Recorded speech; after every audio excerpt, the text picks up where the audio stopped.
సాంబమూర్తి గారు కొంచెం ఏదో ఒకటి చెయ్యండి సార్. ఎరా ఏదో చలపతిని కదా ఓకే అన్నంత మాత్రాన నువ్వు నా పక్కన కూర్చున్నంత మాత్రాన నన్ను పేరు పెట్టి పిలిచేంత స్థాయి రానిది? అది కాదు సార్.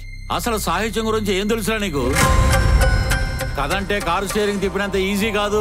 ఏది నీ కథ ఏంటో చెప్పు, ఇప్పుడే తెలిచేస్తా దాంట్లో ఎంత చెత్తందో. అది కాదు సార్. చెప్పు, ఉపలాట పడుతున్నావు కదా, చెప్పు. చెప్పండి పెరుమాళ్ గారు, మనం భయపడాల్సిన తప్పు చేసినప్పుడు కానీ ఇలాంటి తప్పుడు మనుషులకు కాదు. అబ్బో, ఎక్కడెక్కడ ఏ తప్పులు చేసి ఇక్కడికి వచ్చారో అందరికీ తెలుసు.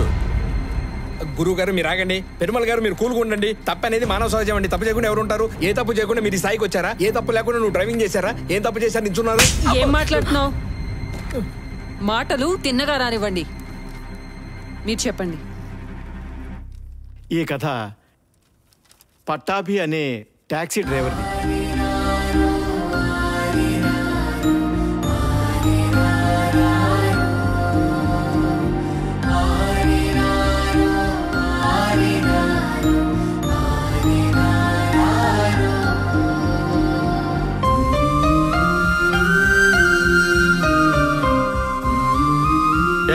ఆపు.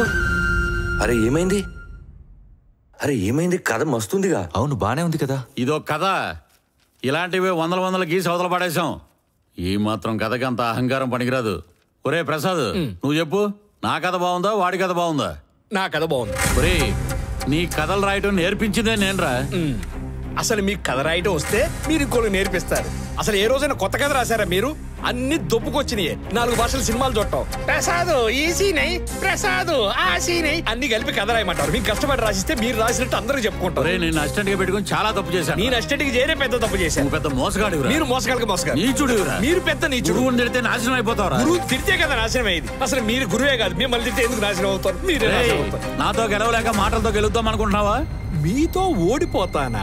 అసలు మీరు నాకు పోటీయే కాదు, నాకు కాదు, వీళ్ళకు కూడా ఎవరికి పోటీ కాదు. అంత విషయం లేదు. జనరేషన్ గ్యాప్, పాత చింతకాయ పచ్చడి. హలో బాబు, ఇంకా తమ దయచేస్తే మాలో మేము తేల్చుకుంటాం. అది నిత్యం నేను పూజించే భగవంతుడి మీద ఒట్టేసి చెప్తున్నా. ఇప్పుడు గనక మీ అందరి కథల్లో నా కథ సెలెక్ట్ కాకపోతే భవిష్యత్తులో కథలు రాయడం మానేస్తాను. పెన్ను పట్టుకునే అర్హత కూడా నాకు లేదని ఒప్పుకుంటాను. అదే నేను గెలిస్తే, ప్రసాద్ చూడు, అదే నేను గెలిస్తే చెంపలేసుకున్న సాంబమూర్తి గొప్పవాడు, సాంబమూర్తితో పోటీ పడే అర్హత లేదని ఒప్పుకోరా చాలు. ఒప్పుకోవడం ఏంటి సార్? మీరు గెలిస్తే కదా, మీరు గెలిస్తే ఈ చెంపేంటి ఆవిడతో ఈ చెంప కూడా కొట్టించుకోండి.